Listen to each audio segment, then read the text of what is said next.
এখনকার AI latest প্রযুক্তি, এরা কৃত্রিম এক ধরনের বুদ্ধিমত্তা, কৃত্রিম একেবারে 800 কোটি মানুষ সম্পর্কে তথ্য তাদের কাছে আছে। পৃথিবীর যেই কোনো বিষয় তাদের কাছে তথ্য আছে। এই মোবাইলের অ্যাপস, আপনি আমার নাম জিগান, হ্যাঁ আমার 14 গোষ্ঠীর ঠিকানা বলুন। এটা মানুষ না, মানুষ না, এটা আপনার এক ধরনের অ্যাপস, অর্থাৎ প্রযুক্তি, আধুনিকতা। তাইলে বোঝা গেল প্রতি মুহূর্তে নিত্য নতুন আধুনিকতা, প্রযুক্তি আসতেছে। কোরআনুল কারীমের মধ্যে আল্লাহ তাআলা বলছে ওয়ায়াখলুকুকুম মা লা তা'লামুন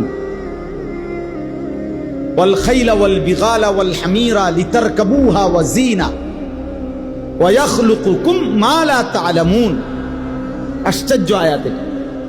আল্লাহ তাআলা বলেন ঘোড়া, গাধা, খচ্চর এগুলো আমি আল্লাহ তাআলা এখন তোমাদের যানবাহন হিসাবে, চড়ার জন্য সৌন্দর্যের উপকরণ হিসাবে দিলাম।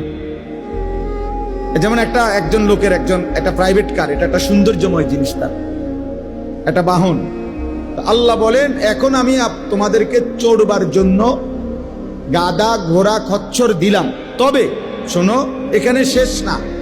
ওয়ায়াখলুকুকুম, আল্লাহ তোমাদের জন্য সৃষ্টি করতে থাকবেন মা লা তা'লামুন, যা তোমরা জানো না, সামনে আস্তে আস্তে বাড়তে থাকবে। ওয়ায়াখলুকু মা লা তা'লামুন, এবং তিনি সৃষ্টি করবেন ওই জিনিসগুলো যা তোমরা কি এখন জানো। তাইলে সেই গাধা, ঘোড়া, খচ্চর আধুনিক হইতে হইতে হইতে হইতে এখন কত অত্যাধুনিক যানবাহন, অত্যাধুনিক যানবাহন।